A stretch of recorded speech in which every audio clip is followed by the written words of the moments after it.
Hi folks, welcome back to another little micro adventure.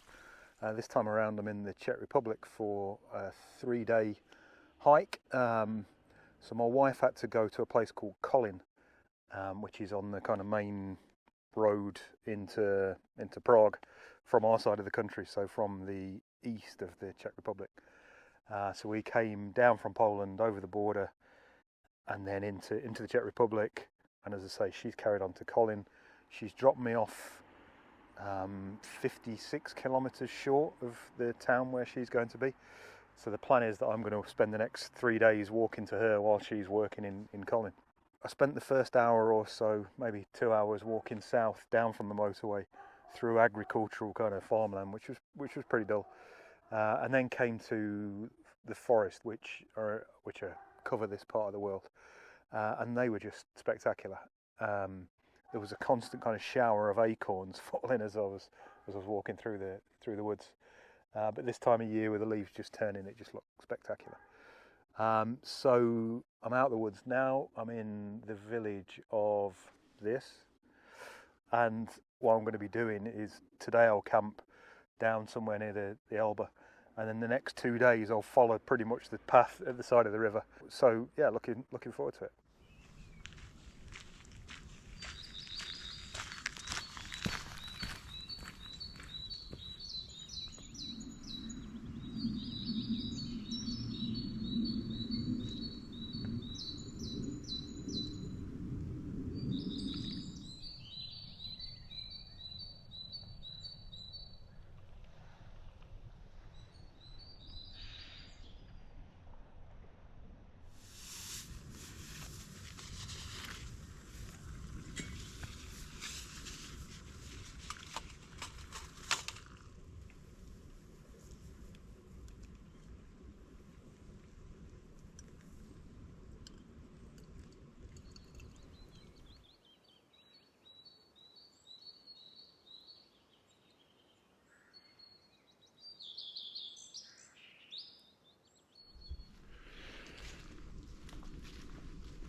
So let me show you around. This is my camp spot for tonight.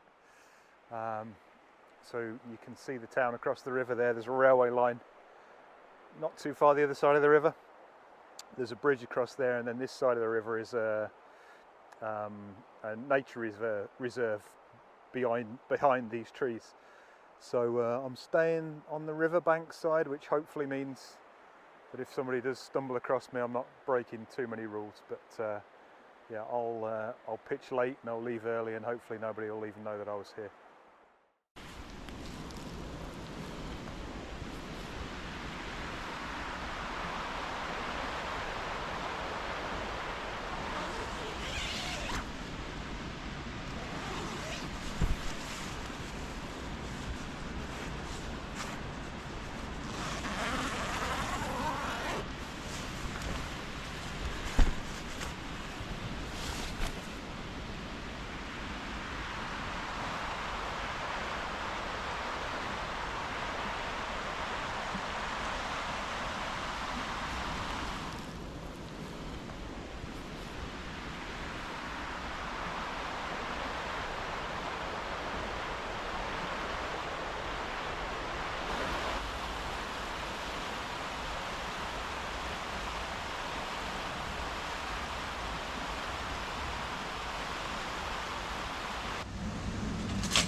So that was pretty lucky. I realised last night that I've not brought a cable with me, so I've got my power bank but no cable. Not the end of the world. I thought I'd nip back from the campsite back to the town, so retrace my steps a couple of kilometres, pick up a cable, back over the bridge, pick my rucksack up, which I'll leave in the bushes back there to save carrying it, and happy days. Set off on the trail. Unfortunately, the maintenance team on that bridge have turned up a day early, and so they've literally just closed the bridge. I've had to step over the kind of half erected barrier they were putting up. Yeah, so luckily I brought my rucksack with me, so I don't have to go back. But now I've got to try and work out a new route to get me back the way I was heading without that bridge. Shouldn't be the end of the world, but we'll see.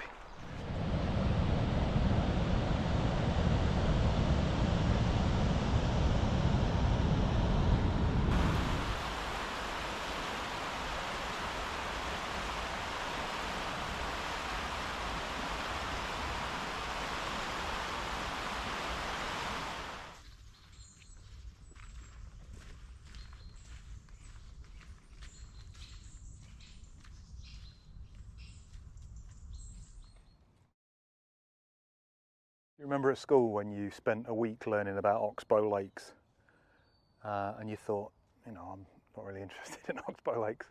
Well, this is an oxbow lake. As you'll remember, a river that kind of meanders down a valley, eventually the water will find a more direct route, and that's what's happened here. But what's been done is where the lake leaves the original path of the river, they've kind of sealed it off, put some kind of dams there to raise the height of the lake, and the island that's cut off in the middle has been left to grow into this meadowland, which is just spectacular. It's a nature reserve, protected, full of wildlife, absolutely teeming with wildlife.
So as you can see, I'm back on the River Elbe. I'm just coming up to the 935 kilometre point, which means 935 kilometres from the end at Cuxhaven, up near Hamburg in Germany. Yeah, I think this is the 4th biggest river in Europe, but only goes through 2 countries, the Czech Republic and Germany.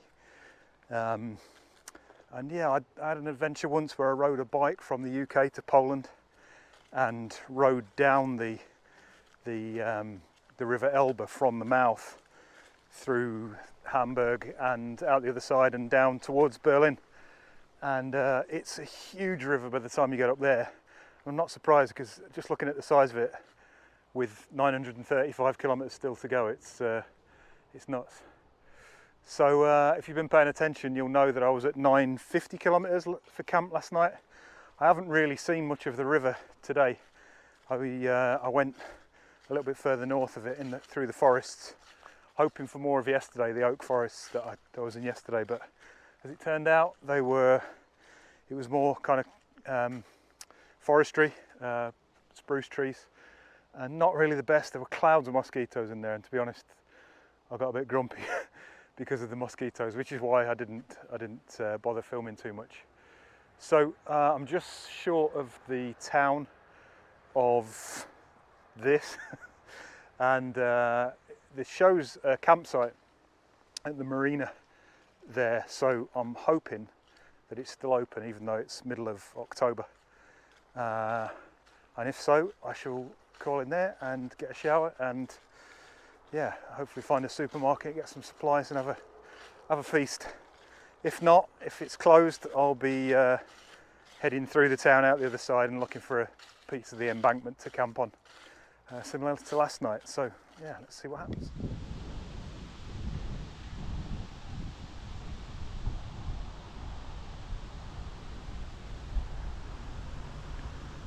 So as luck would have it, the campsite is open, and for the princely sum of about €8, I've got these facilities. So first of all, I've got the River Elbe to look at, and there's a lock and a weir up there, and this is where I'll have breakfast tomorrow. I would camp next to it, but it's an oak tree, and the way the acorns are falling off at the moment, you don't want to be under one of those. There's the one tent that's staying here this evening. That's mine. Shower block's right behind, and believe it or not, that's a bar and restaurant for the 5 or 6 people that are staying here tonight. So yeah, can't be too upset about this after a 28 kilometre day.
So I'm just short of 9 kilometres into the walk now. I'm back on the Elbe, as you can see, and most of today's walk is along the Elbe. I'm about 3k short of Colleen, which is the city I'm heading for. Yeah, from there I'm going to spend a little bit of time in the city, and then I've got to walk 5 or 6 kilometres out of there to the factory where my wife's working, or more specifically, the McDonald's just outside the factory where she's working. That's where we're meeting at 3 o'clock. The day's just stunning, really warm, at least 20 degrees. I'll have to check what it is, but feels super warm. So kit's drying out from last night. I love bringing this chair with me. This is the Helinox Chair Zero. And it just means that wherever you want to stop, wherever you want to stop, you can just pitch up and do that. It's not very graceful getting in and out of it. I'm cooking with the X-Boil on this trip. Usually I take the X-Boil out on kind of day trips. I've never done a multi-day with it, and again it kind of suits the mood of this walk, which is a very leisurely paced. I think because having this such a huge body of water constantly flowing past at this really kind of sedate rate, it sets the kind of tone and sets the pace of the walk. And cooking with the X-Boil just suits that perfectly. So yeah, I've used it, I don't know, 3 or 4 times each day. This is the last time, so last of the fuel, last of the coffee, and yeah, a bit of a Belvita, and get on my way again.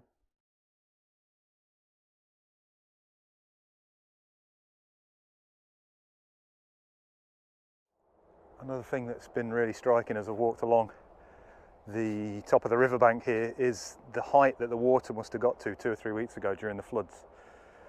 So you may have been aware that Central Europe got some really torrential rain and some devastating floods in the mountain areas of Poland.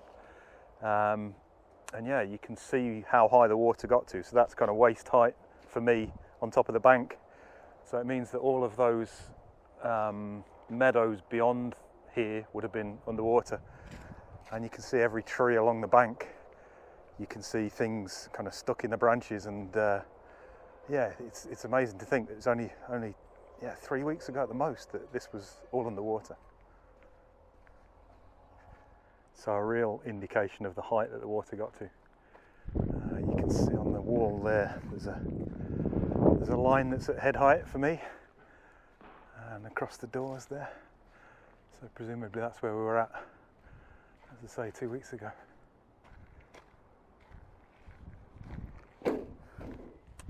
So I'm just about in Colin, or it's maybe Colleen. My wife calls it Colleen. I hope it is, because I've been singing Colleen, Colleen, Colleen, you know, for a while. Anyway, so far we've got a scrapyard, a railway siding, railway bridge, power station with guys up the chimney, which is quite exciting. But over in the distance there's some Central European architecture, so let's go and check that out.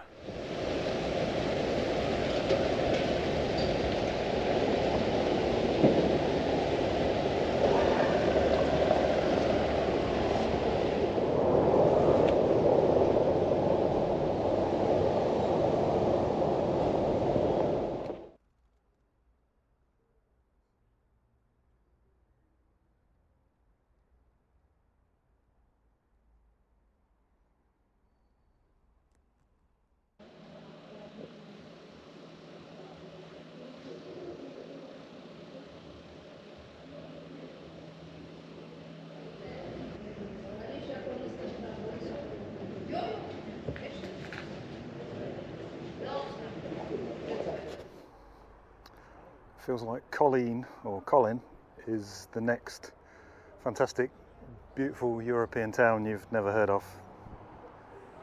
So here's where I say goodbye to the river. It's 30 kilometres that way from where I joined it a couple of days ago, and it's 920 kilometres that way from where it meets the sea.